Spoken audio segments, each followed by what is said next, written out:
Why there's confusion between MRAs and feminists. Hey, it's Prince of Queens, and last night I had a live stream with a young self identified feminist named Lily that you can watch, which I think was completely productive in the way that I learned pretty well what her views were, and she got a better understanding of why people are critical of feminism. And guess what? She wrote me today telling me that she thinks that she's going to find a new personal label. During the chat and from subsequent comments in the comment section below the live stream, I gathered from Lily a very common concern, which is something that I see expressed from well intentioned, albeit usually undereducated self identified feminists, as well as people that are new to exploring men's issues. The question is simple. If these groups of people both want equality and fairness, why don't feminists and MRAs work together? If you're a men's rights advocate, or more specifically, an advocate for the gender specific issues of men and boys, like I am, then the knee jerk, simple response to this question is that feminists try their best not to allow it, as they have all the power around gender issues in government, institutions, and in media and social media.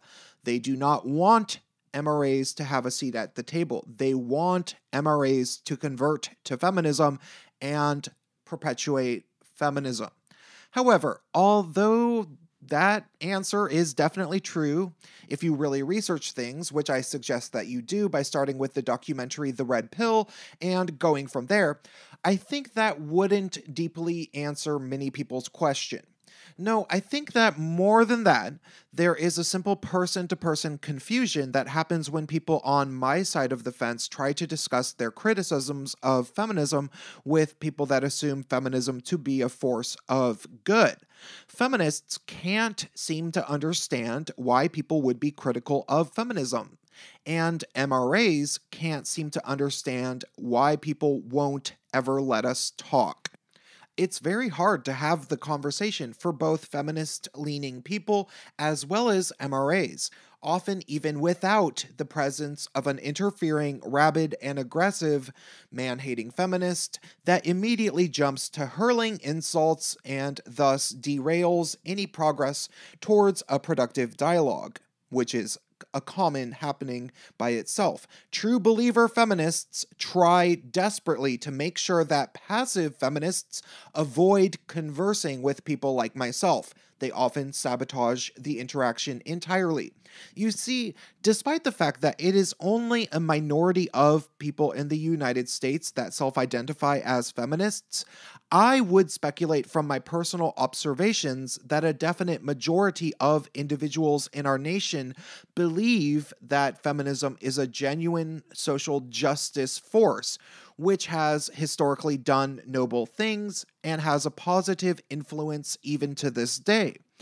And why wouldn't people think this? Feminism is taught in our public schools starting as early as kindergarten or maybe even preschool.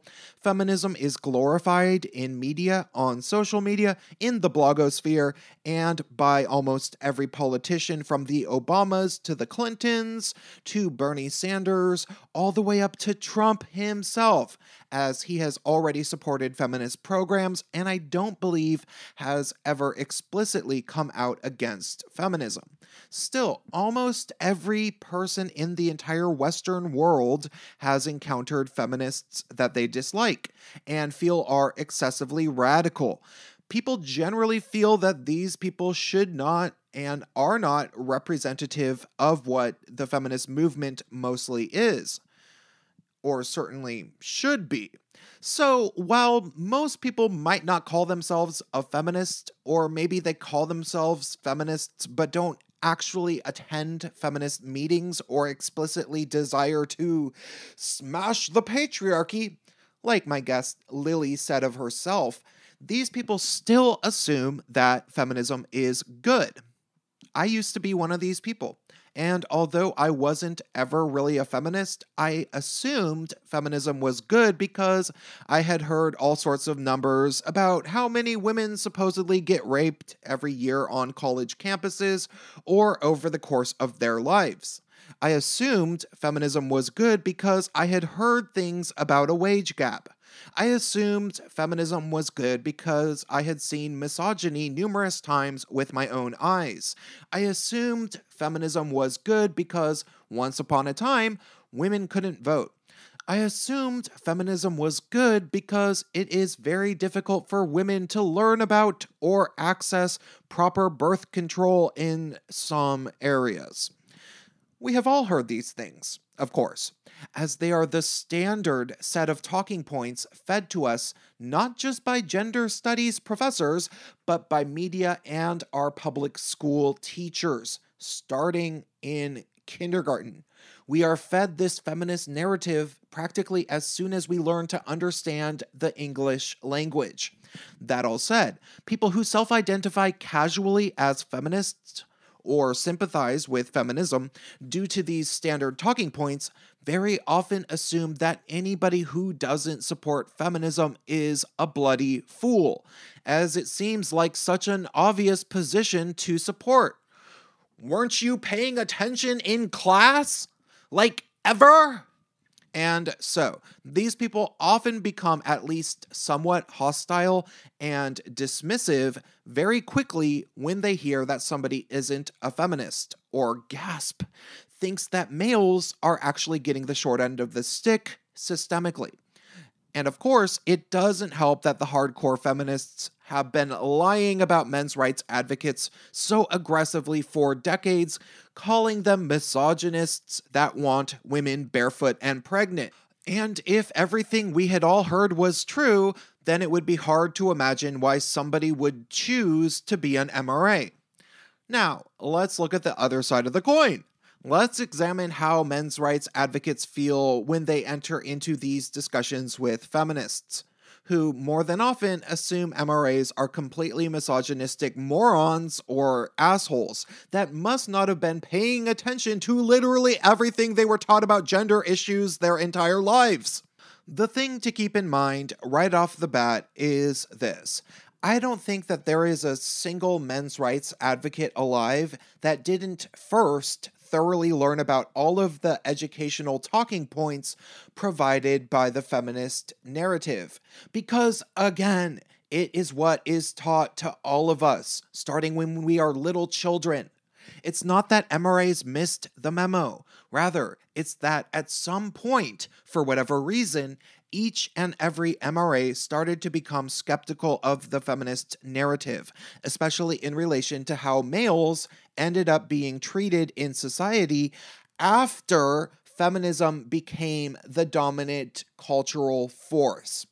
At some point or another, most commonly due to unfair treatment in family court, MRAs began really trying to figure out why exactly it is that males were simultaneously being treated like garbage at a systemic level in the courts, on university campuses, with hiring quotas, and with a lack of access to social services, and yet also were being told that males are privileged.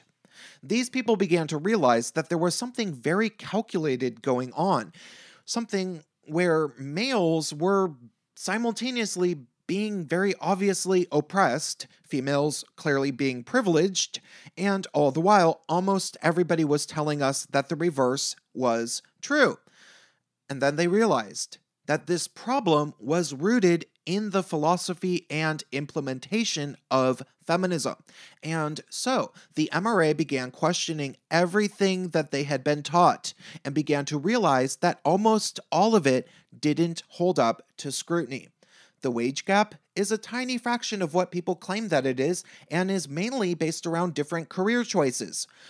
Nobody knows if the small wage gap that does exist is due to discrimination or not, and it really only applies to a few fields. Similarly, the rape statistics thrown around have almost entirely been discredited, and men are far more likely to be the victims of violent crimes than women as a whole, especially when it comes to murder. Even the notion of women not being able to vote once upon a time needs to be taken with the proper context of understanding that only landowners could vote at the time anyway.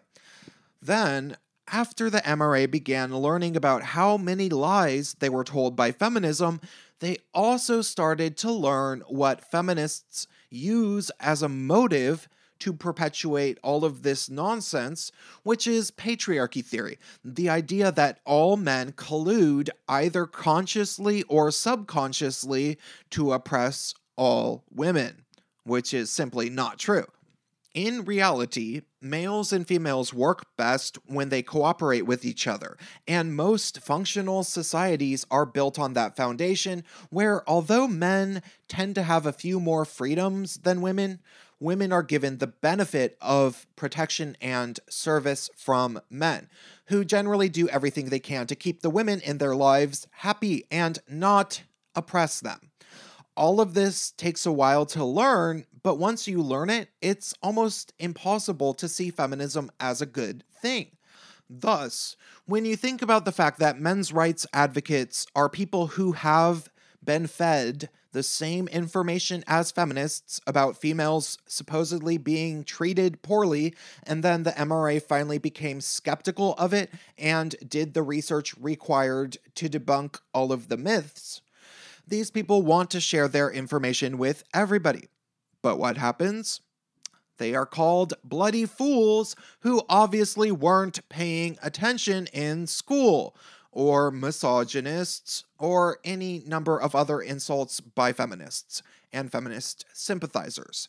They just get insulted a bunch. You see, MRAs don't criticize feminism because they don't understand it. Quite the opposite. They almost unanimously understand it better than feminists do, which makes it so that the very people that are the most thoroughly knowledgeable are assumed to either be completely ignorant or basing their beliefs around hatred. And since there is so much to explain, many MRAs just get frustrated and respond with insults of their own.